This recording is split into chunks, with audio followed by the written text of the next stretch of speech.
Everyone thinks I'm significantly older than I am. It's not like 1 to 2 years. Like, I think I'm gonna shock her.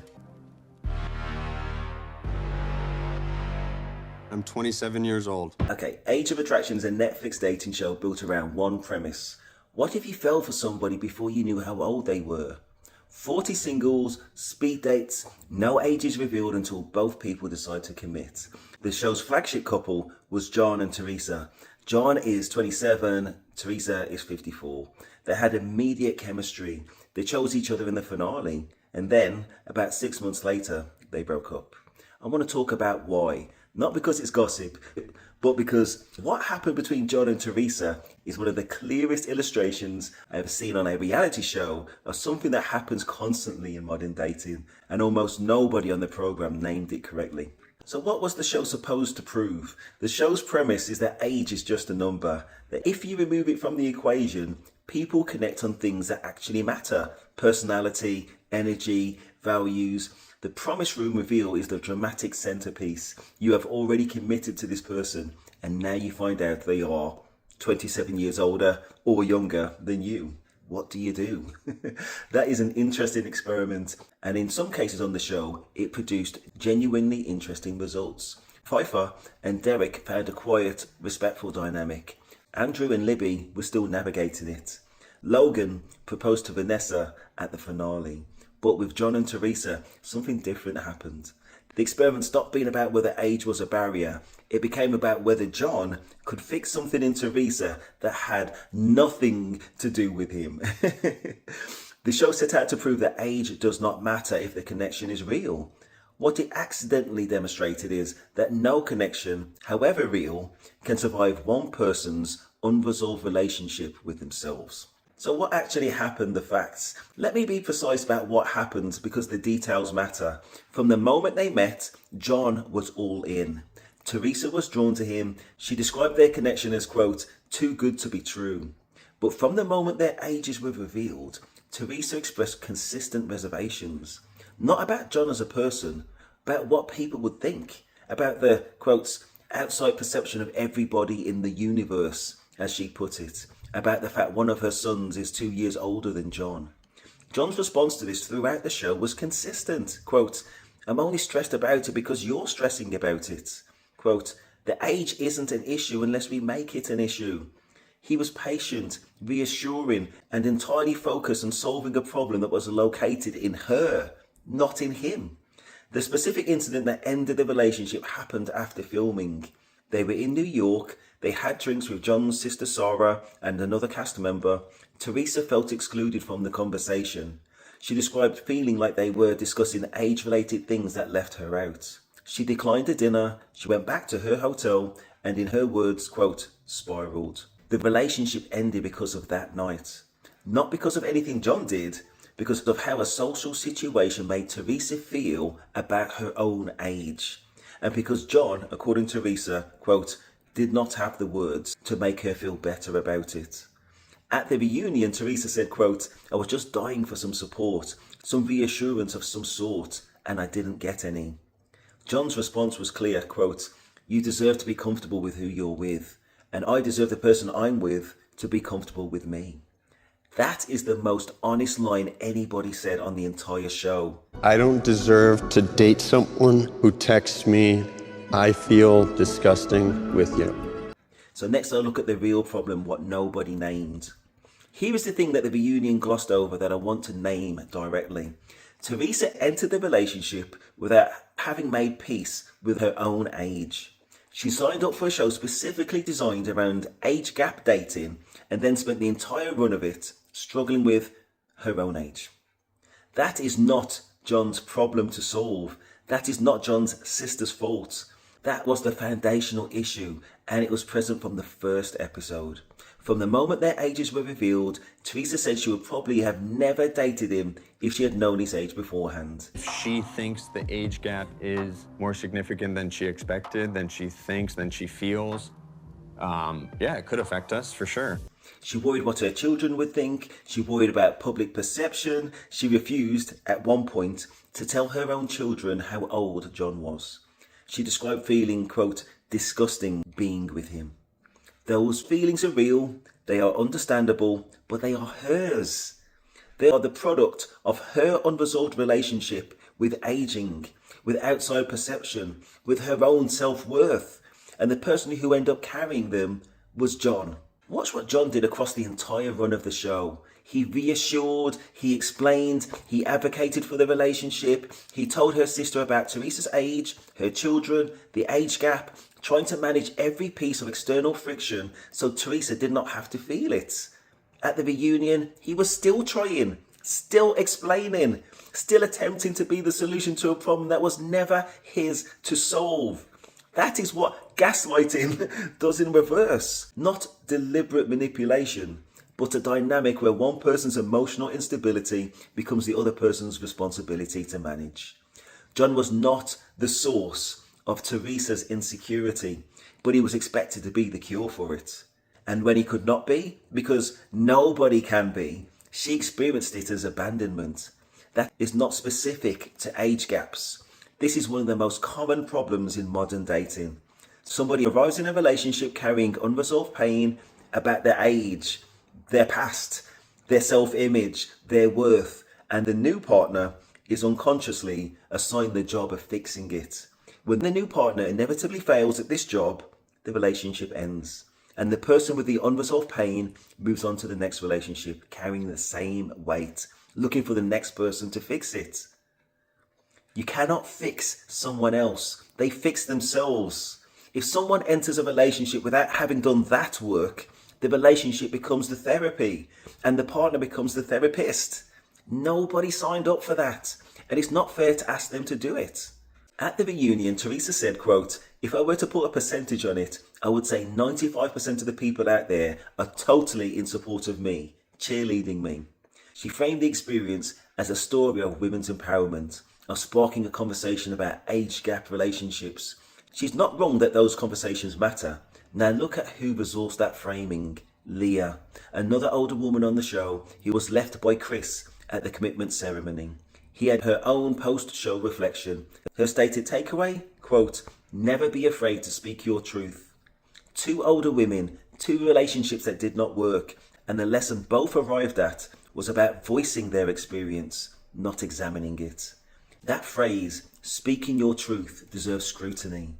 There is a version of that is genuinely useful. Be honest. Do not suppress what you feel. Do not pretend everything is fine when it is not. That is reasonable. But there is another version that becomes a way of avoiding accountability entirely. Whatever I feel is my truth. My truth is valid, and anybody who challenges it is being unfair to me. That version does not help anyone grow. That version is the end of learning.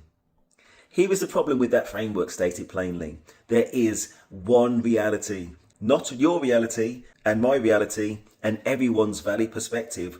One reality. What actually happened, happened. Two people can experience the same event differently, but that does not mean both descriptions of it are equally accurate. When Theresa says John was not there for her, and John says he was there for her, but she had already decided to feel disgusting about being with him, one of those is closer to what actually happened. Quote, "Speak your truth as a framework means neither of them has to find out which one. If everything is my truth, I never have to be wrong. I never have to examine whether my perception matched reality. I never have to consider whether my behaviour contributed to an outcome I did not want. The practical consequence, if Theresa leaves this relationship having learned only to, quote, speak her truth more confidently, she will take every unexamined pattern into the next relationship. If Leah leaves, having learned only that she, quotes, cannot turn a boy into a man, she has assigned their failure entirely to Chris's immaturity and learned nothing about what she brought to the dynamic. Both women return to dating carrying the same weight, looking for the next person to carry it with them. But here is the accountability question. What did Theresa learn from this relationship she will take into the next one? Because what the show documented across 8 episodes and a reunion is a pattern.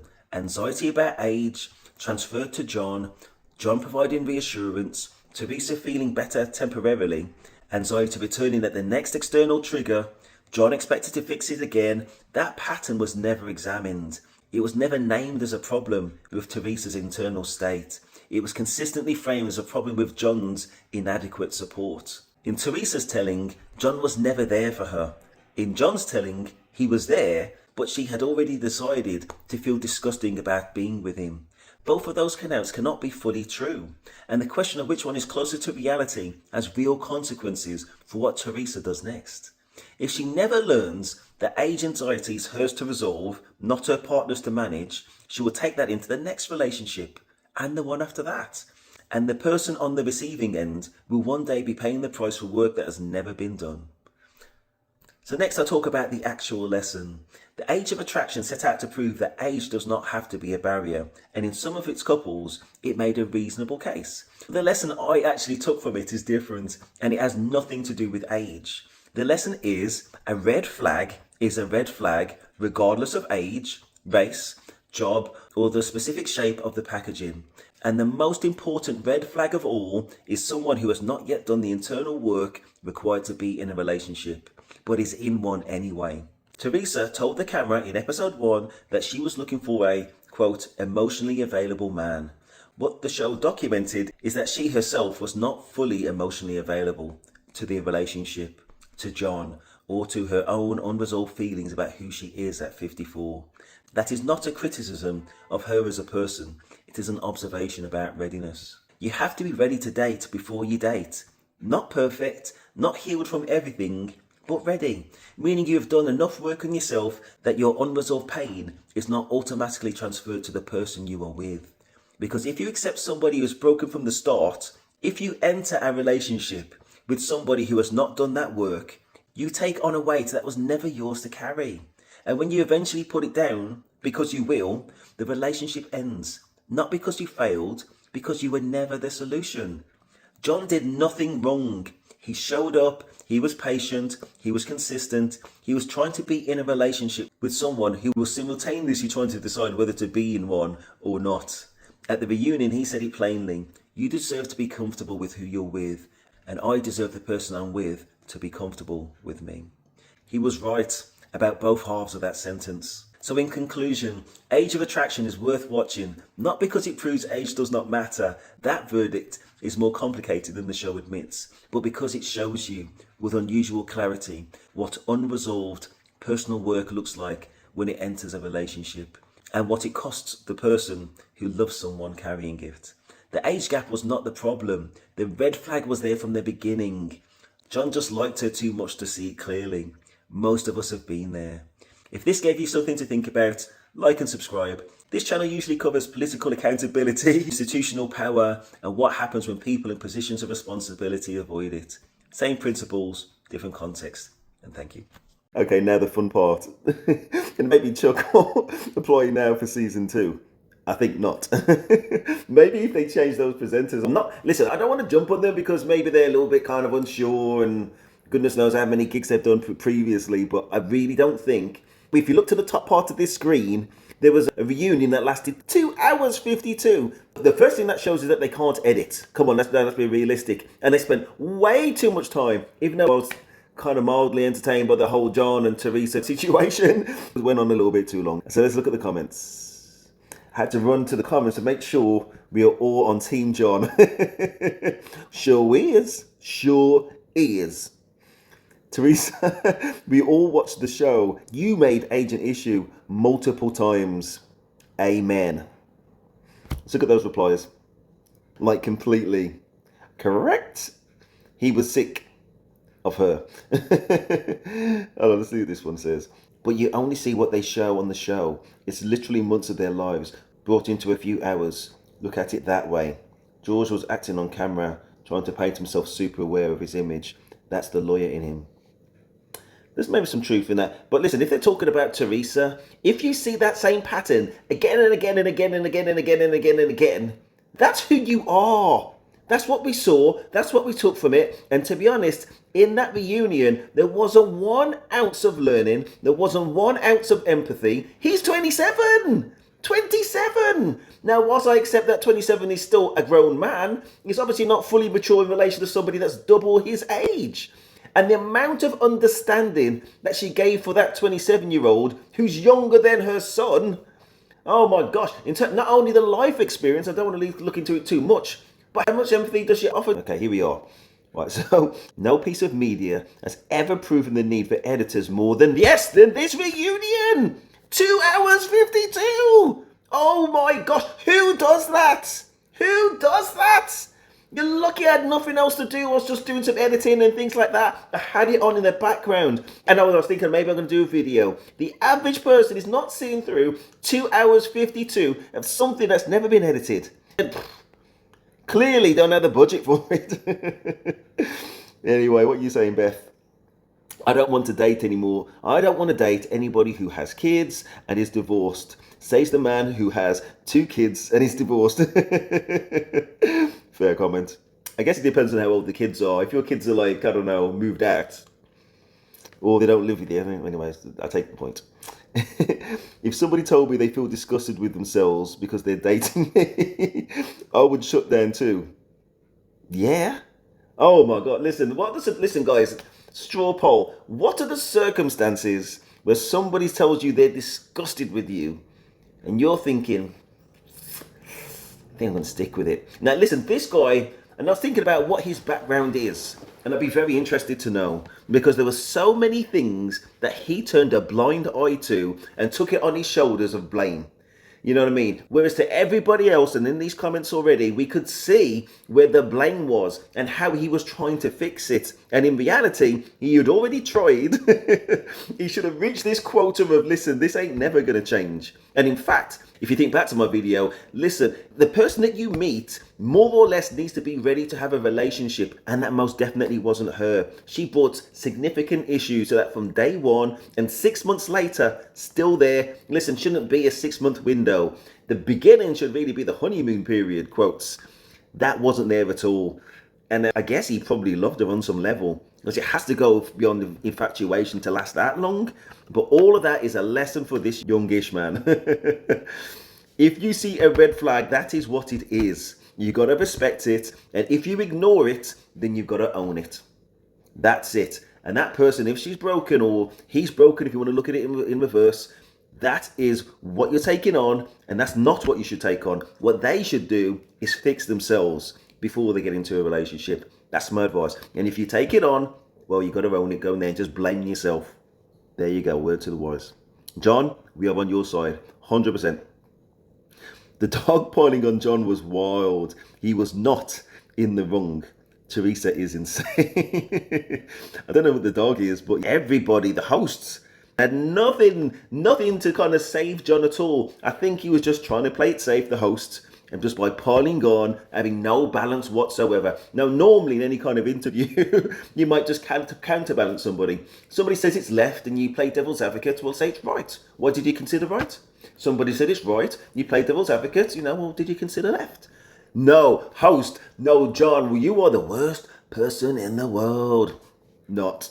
I don't think Theresa is insane, but given her age, and I'd say I've never met her in my life, I've only seen her for quite a lot of hours on the show, and there's been a lot of repetitive behaviours that we've all seen.